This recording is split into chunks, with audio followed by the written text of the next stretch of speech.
चलिए हम लोग एन्युटी का आगे का पार्ट देखें। Annuity part 2। पिछले क्लास में हम लोग ये पढ़े कि फ्यूचर वैल्यू क्या होता है, प्रेजेंट वैल्यू क्या होता है, एन्युटी क्या होता है। 2 क्वेश्चन भी हम लोग बनाए हैं। अब आगे हम लोग इसका क्वेश्चन बनाते हैं। नेक्स्ट क्वेश्चन देखिए। If amount of annuity for 5 years at 5% per annum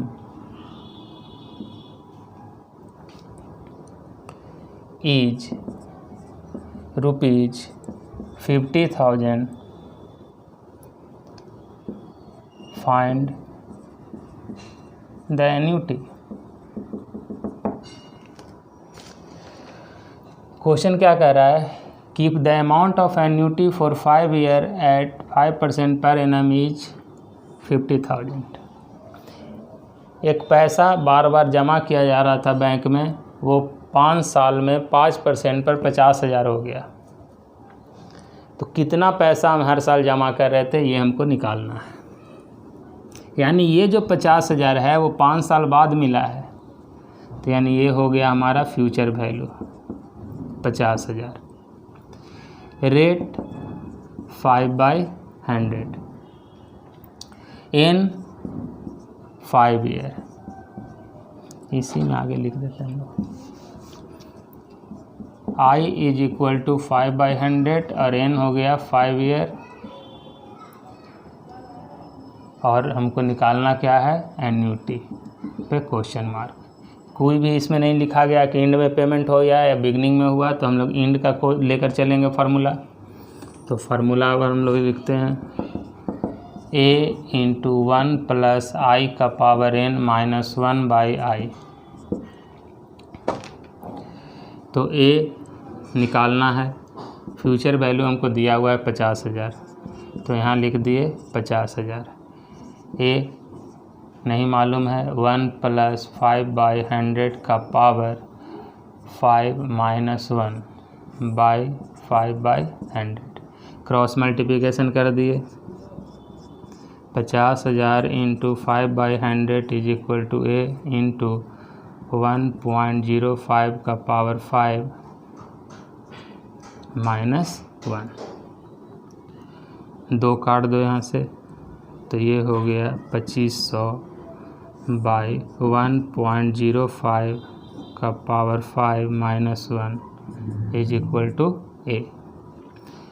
तो इसका कैलकुलेशन आप कीजिएगा कैलकुलेटर से। फाइनली इसका वैल्यू आता है 1046.90। इसका कैलकुलेशन आपको करना है। 2500 है तो पहले 1.05 को 5 बार गुना कर लेंगे कैलकुलेटर से, उसमें -1 कर लेंगे और फिर इसको डिवाइड दे देंगे 2500 से, तो आपको आएगा 1046 रुपीज़ 90 पैसे। 1046 रुपीज़ 90 पैसे। तो यानी कि आप 1046 रुपया 90 पैसा 5 साल तक 5% पर जमा करते हैं, तो ये हो जाएगा आपको कितना, 50,000 रुपये। एक बार कैलकुलेशन थोड़ा देख लीजिए इसमें सही है कि नहीं। 1.05 × 2, 3, 4, 5 -1 0.276।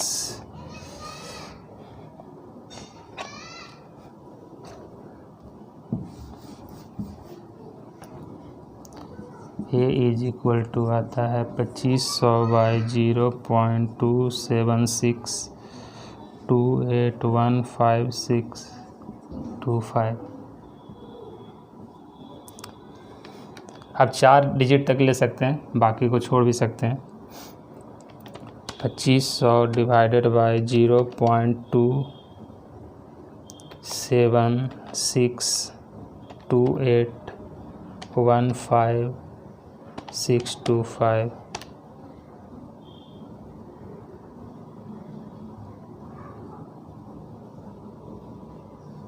ये गलत हमारा हो गया था, ये 9000 आता है, ये गलत आंसर हो गया था हमारा कैलकुलेशन पे। 9048 रुपीज़ 73 पैसे वो गलत, इसीलिए वो लगा हमारा कि 1000 तो जमा होगा 5 साल तक 5000 आएगा, ये मेरा 50,000 है, 5000 नहीं था, वो 5000 रुपये क्वेश्चन में है वो। तो ये 9048 रुपया 73 पैसा, इतना आप जमा कीजिएगा 5 साल तक 5% पर, तो फाइनल आपको मिलेगा 50,000। तो ये एन्युटी हम लोग निकाल लिए। उसको मिटा दीजिएगा अगर लिख लिया तो, 1000 नहीं होगा, 9048 रुपया 73 पैसा। कैलकुलेशन ज़रूरी है, कैलकुलेटर से आप करते रहेंगे। नेक्स्ट क्वेश्चन इसमें देखिए,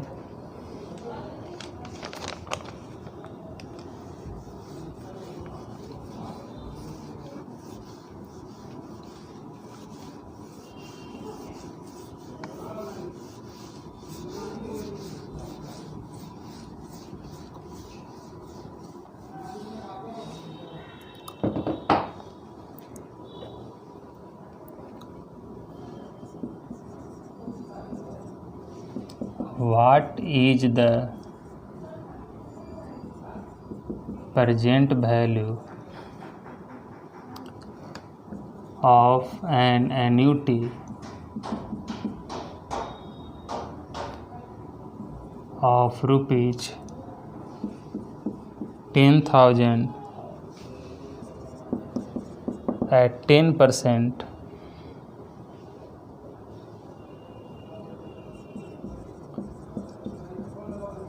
compounded annually, paid for 10 years?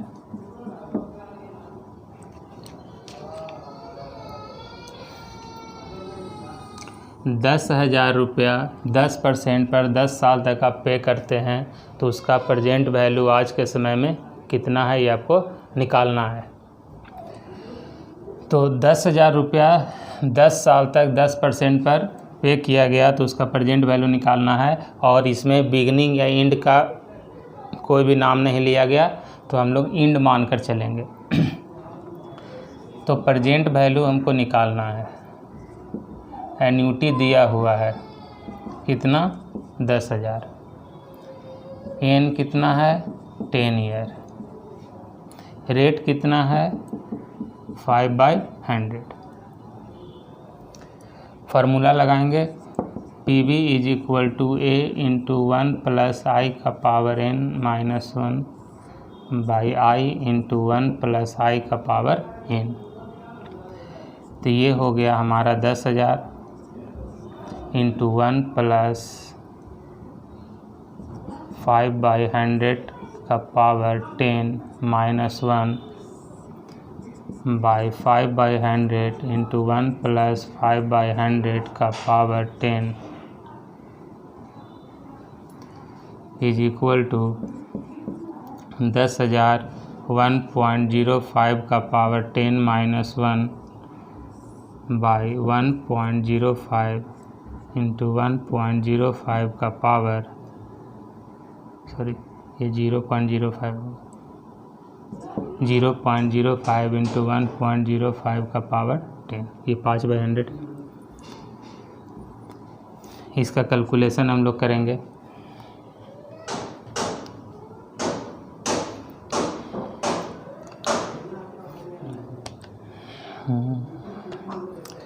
One 1.05 × 2 3 4 5 6 7 8 9 10 -1 = इतना गुना 10,000 = इतना divided by 0.05 divided by 1.05।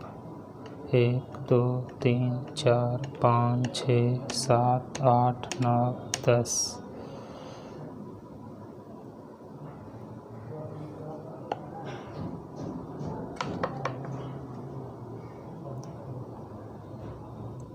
Rate of interest हम लोग 5% लिख दिए हैं। अच्छा 5% चेक कर लीजिएगा, क्वेश्चन में हम रेट ऑफ इंटरेस्ट 5% लिखे हैं और इसमें रेट ऑफ इंटरेस्ट है 10%, तो इसको 10% कर लीजिए तो ये 10/100 हो जाएगा। ये मिस्टेक हो गया था, क्वेश्चन में 10% रेट था, हम 5% इसमें लिखे हैं, तो ये हो गया 10, ये हो गया 1.1 और ये हो गया 1.1। फिर से देख लेते हैं। 1.1 इंटू 2 3 4 5 6 7 8 9 10 -1 इक्वल टू इतना इंटू 10,000 डिवाइड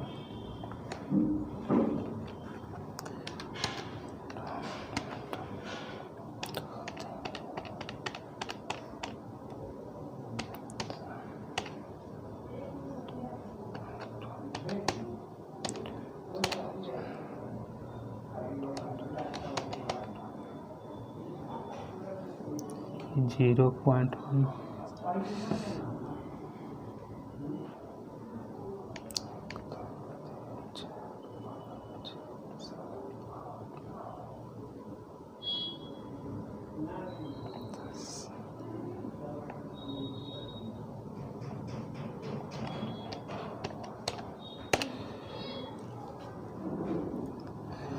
इसका वैल्यू आता है 61,445.67।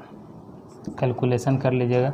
ये क्वेश्चन में 10% दिया हुआ था हमारा, हम 5% लिख दिए थे, तो ये हो गया। इसका कैलकुलेशन कीजिएगा तो आता है 61,445.67 रुपीज़। सिर्फ कैलकुलेशन पर ध्यान देना है और वैल्यू जो लिखा हुआ है वो सही लिखिएगा। देखिए थोड़ा सा मिस्टेक होने के कारण हम लोग यहाँ पर 10% को 5% लिख लिए, दोबारा हम लोग को कैलकुलेशन करना पड़ा इसमें। और सारा कैलकुलेशन बिना कैलकुलेटर का नहीं होगा। नेक्स्ट क्वेश्चन देखिए। ए loan of ₹10,000 is to be paid back in 30 equal installments.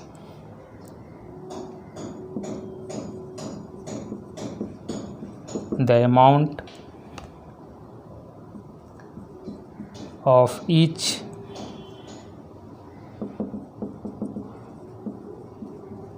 installment to cover the principal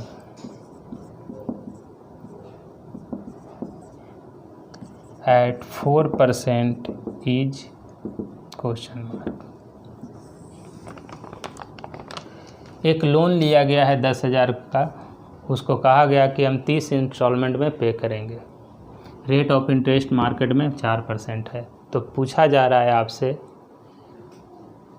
कि वह इंस्टॉलमेंट कितना का होगा। 10,000 का लोन लिया गया, 30 इंस्टॉलमेंट में पे करने के लिए कहे कि 30 इक्वल इंस्टॉलमेंट में हम इसको पे करेंगे 10,000 को 4% के रेट पर। तो पूछा जा रहा है कि वो इंस्टॉलमेंट कितना का होगा, यानी कितना रुपया आप हर साल पे करेंगे कि 10,000 पे कर दें आप 30 इंस्टॉलमेंट में। तो लोन जो हम लोग लेते हैं वो आज लेते हैं, यानी प्रेजेंट में लिया जाता है। तो लोन का जो भी केस होगा वो प्रेजेंट वैल्यू से बनेगा। तो आज आप कितना का लोन लिए हैं? 10,000 का, यानी प्रेजेंट वैल्यू है 10,000। हमेशा लोन का अमाउंट को प्रेजेंट वैल्यू मानना है, ध्यान रखिएगा इसको। कितना इंस्टॉलमेंट में देने के लिए कहा गया? 30 इक्वल इंस्टॉलमेंट, यानी कि 30 साल तक जमा किया जाएगा। रेट ऑफ इंटरेस्ट कितना है? आई 4%, 4/100। तो ये हमारा डेटा दिया हुआ है और निकालना क्या है हमको? इंस्टॉलमेंट मतलब एन्युटी, कितना जमा करेंगे हर एक साल। इंस्टॉलमेंट एन्यूटी हो जाएगा और लोन हमारा प्रेजेंट वैल्यू होगा इस केस में। तो फार्मूला लगाएंगे, present value is equal to A into 1 plus आई का power n minus 1 by I into 1 plus आई का पावर n। पुट करें, हाँ ये हो गया 10,000 is equal to A 1 plus 4 by 100 का power 30 minus 1 by 4 by 100 into 1 plus 4 by 100 का power 30। तो ये हो गया ए, फिर 1.04 का पावर 30 माइनस 1 बाई 0.04 इंटू 1.04 का पावर 30। क्रॉस मल्टीप्लिकेशन इसमें कर देते हैं इसको, 10,000 इंटू 0.04 इंटू 1.04 का पावर 30 इज इक्वल टू, या फिर उसको डिवाइड में ले आओ, तो हो गया 1.04 का power 10 minus 1 is equal to A. Calculation करेंगे हम लोग।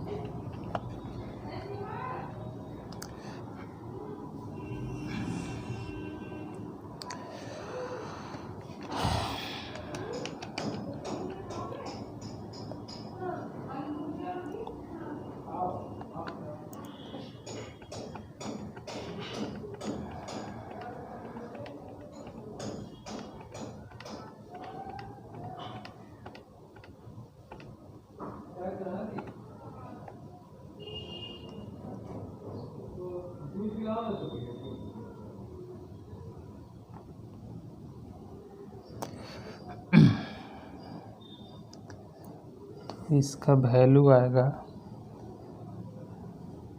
नीचे वाला सबसे पहले कैलकुलेट किए हैं तो ये आता है 2.2433, या 34 कर दें, 4 ही अंक तक लेते हैं इसमें। और ऊपर वाला कैलकुलेट करते हैं,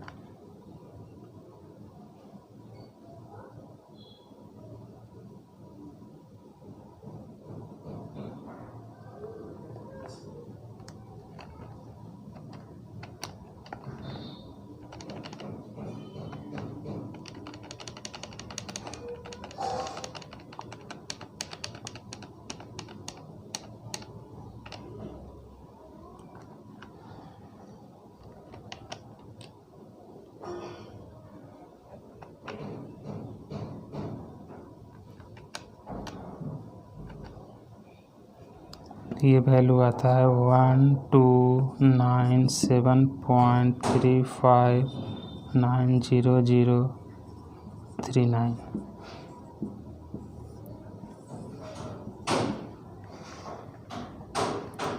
डिवाइडेड बाय 2.2434, तो ये आता है 578.30, 578.30, यानी 578 रुपया 30 पैसा आप 30 साल तक जमा करेंगे 4% पर, तो आपका लोन का अमाउंट क्लियर हो जाएगा। इसी तरह से EMI, इसको इंस्टॉलमेंट को EMI भी कहते हैं, तो EMI निकाला जाता है। आप अगर बैंक से लोन लेते हैं 5 लाख या 10 लाख का, तो आपसे पूछा जाएगा कि कितना साल में आप पे करना चाहते हैं, तो आप बताएंगे कि 10 साल या 20 साल में पे करना चाहते हैं, तो वो आपका नंबर ऑफ़ ईयर हो जाएगा। बैंक अपना रेट बताएगा कि हम इतना % लेंगे लोन का, तो आप खुद कैलकुलेट करके निकाल ले सकते हैं कि आपको हर साल कितना जमा करना है। तो ये हो गया हमारा इंस्टॉलमेंट। अब नेक्स्ट क्वेश्चन 2 देखिए, डिसीजन मेकिंग से।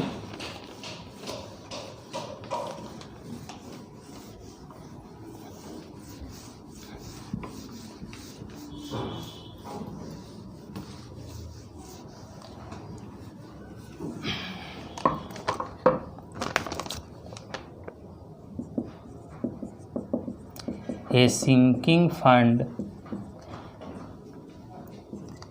is created for reducing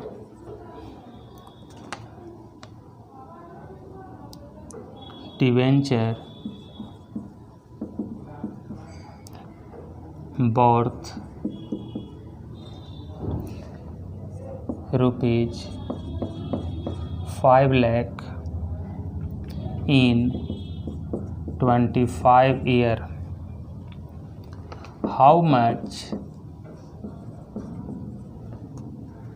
provision to be made every year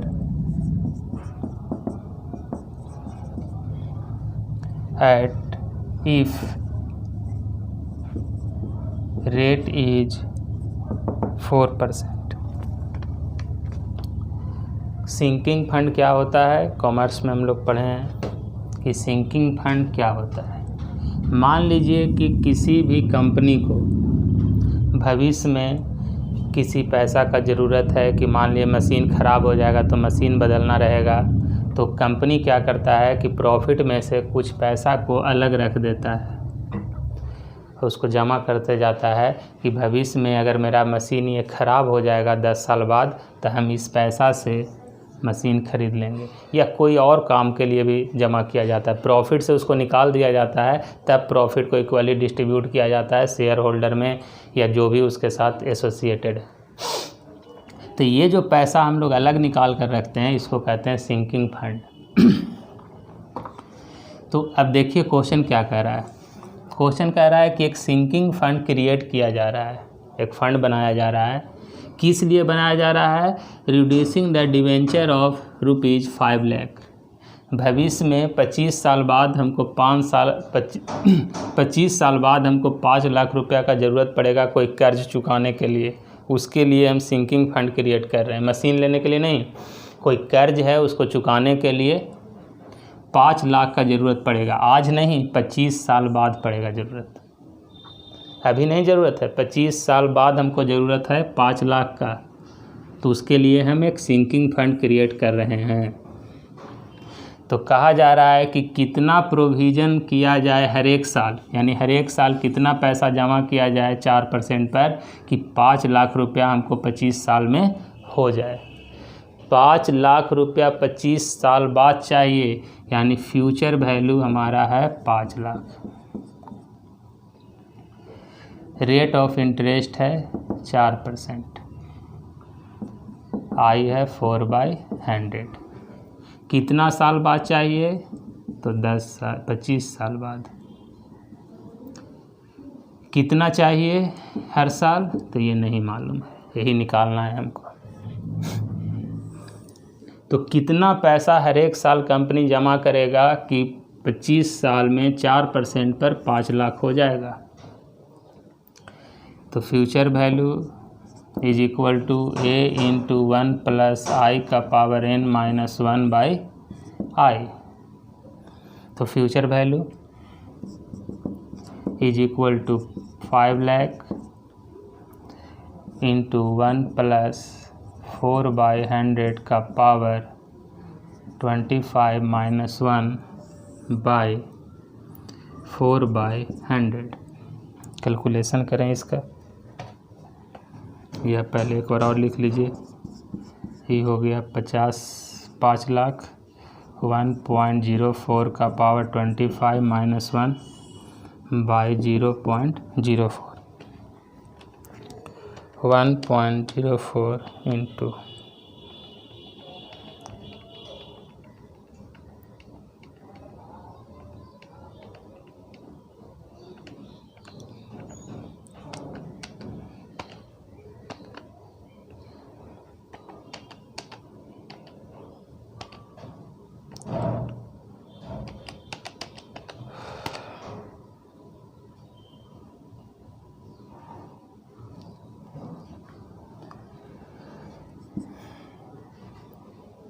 ये हमारा आता है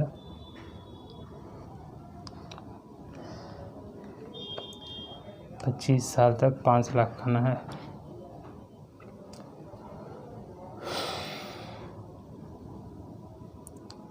वन 0.04 इंटू 2 3 4 5 6 7 8 9 10 11 12 13 14 15 16 17 18 19 20 21 22 23 24 25 माइनस 1 कितना गुना 5।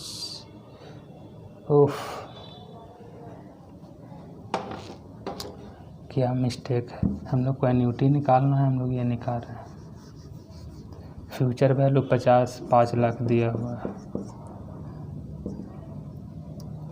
एन्युटी हमको चाहिए। तो ये हो गया 5 लाख इंटू 4/1000 100 डिवाइडेड बाई 1.04 का power 25 minus 1 is equal to A. Annuity हमको चाहिए था, फ्यूचर वैल्यू दिया हुआ था। थोड़ा कैलकुलेशन में कभी कभी तो ए इज इक्वल टू मेरा आता है वैल्यू, कैलकुलेटर के बिना इसका कैलकुलेशन हो ही नहीं सकता है। तो ये आता है 12,006 रुपया। पॉइंट में आ रहा है, उसको हटा दिए। तो 12,006 रुपया अगर हर साल बैंक कंपनी जमा करती है तो 25 साल बाद उसको कितना हो जाएगा, 5 लाख रुपया। तो ये हमारा सिंकिंग फंड क्रिएट हो रहा है। हर साल कितना जमा करना है कंपनी को, 12,006 रुपीज़। एक क्वेश्चन देखिए डिसीजन मेकिंग का। क्वेश्चन इसमें ज़्यादा लिमिटेड रहता है। तो हम लोग क्यों पढ़े हैं, एन्युटी क्यों पढ़ रहे हैं? तो एक तो लोन का अमाउंट निकालने के लिए कि कितना EMI देंगे, हमारा एप्लीकेशन हो गया। सिंकिंग फंड क्रिएट करेंगे, उसमें हमारा यूज हो रहा है। और एक देखिए डिसीजन मेकिंग का क्वेश्चन, जब आप डिसीजन मैनेजर वगैरह बनेंगे उस समय इसका कैसे यूज होगा। A machine can be purchased for rupees 50,000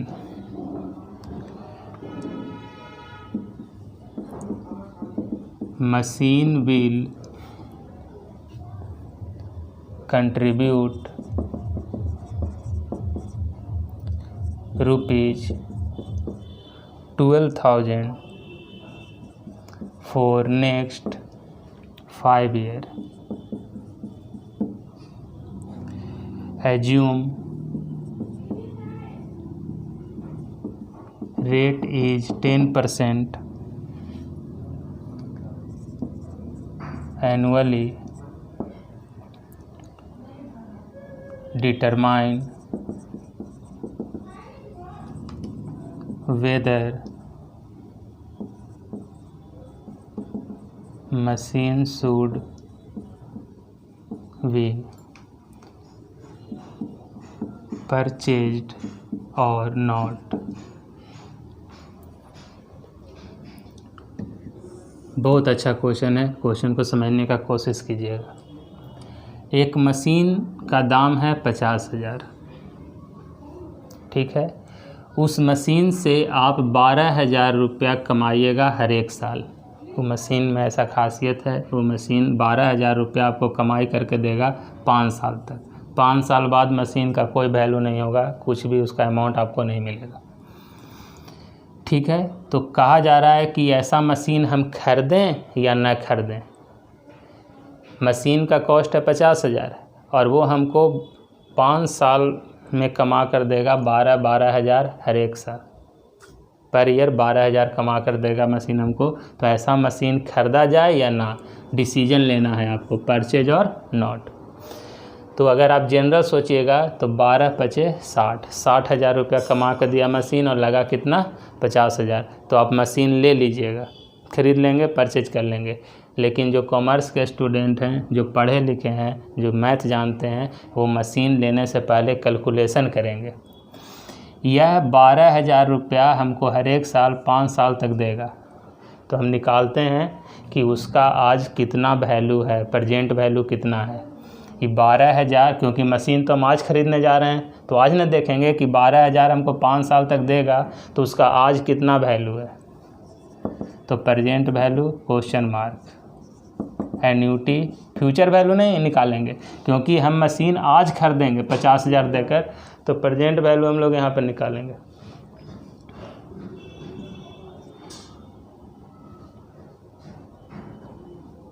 तो एन्यूटी हो गया 12,000, एन हो गया 5 ईयर, रेट हो गया हमारा 10%। ठीक है, तो ये 10% हो गया। एन्यूटी मालूम है, आई मालूम है, तो present value is equal to A into 1 plus आई का power n minus 1 by I into 1 plus आई का पावर n। तो एन्यूटी हो गया 12,000, 1 प्लस 10 बाई 100 का power 5 minus 1 by 10 by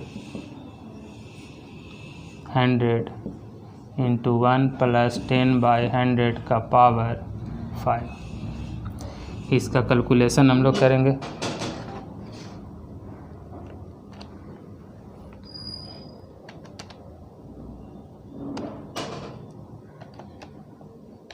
one 1.1 into 2 3 4 5 minus 1, तो इतना गुना 12,000 डिवाइडेड बाई 0.1 डिवाइडेड बाई 1.1, 1 2 3 4 5। तो इसका वैल्यू जब निकालते हैं तो आता है 45,489.44। अगर इसका प्रेजेंट वैल्यू अभी निकाला जाता है तो आता है 45,479 रुपया 44 पैसा, 45,489.44 पैसे। आज हम 50,000 में मशीन खरीदेंगे और ये जो हमको मशीन कमा कर देगा उसका आज वैल्यू है 45,489 रुपीज़। तो 489 रुपीज़ इसका जब वैल्यू है 45,000, यानी 5,000 के लगभग हमको आज लॉस हो रहा है ये मशीन ख़रीदने में, तो हम ये मशीन परचेज नहीं करेंगे। अगर यही वैल्यू मेरा 50,000 से ज़्यादा आता है, यानी मशीन तो हम आज 50,000 में खरीदेंगे और आज अगर इसका वैल्यू निकाल रहे हैं कि कमा के हमको आज के समय में कितना देगा टोटल, तो वो आ रहा है 45,000। ये 50,000 में मशीन खरीदें और उसका 45,000 हमको कमा कर दे अभी के समय में, तो हम क्यों मशीन खरीदेंगे ऐसा। ये पैसा हम इंटरेस्ट पर लगा देंगे, तो हम लोग मशीन नहीं खरीदेंगे। अगर यही ज़्यादा आ जाता हमारा 50,000 से, तब हम लोग ये मशीन को परचेज करते। तो ये डिसीजन मेकिंग क्वेश्चन है जो एन्यूटी से ही बनता है। तो इस तरह से हमारा एन्यूटी समाप्त हो गया। एन्यूटी में कुछ नहीं है। एन्यूटी किसको कहते हैं वो समझिए। एन्यूटी रेगुलर किसको कहा जाता है, एन्यूटी ड्यू, प्रेजेंट वैल्यू और फ्यूचर वैल्यू क्या होता है और उसका फार्मूला, और जो क्वेश्चन कहा फाइनली आप उससे कैलकुलेट कर सकते हैं।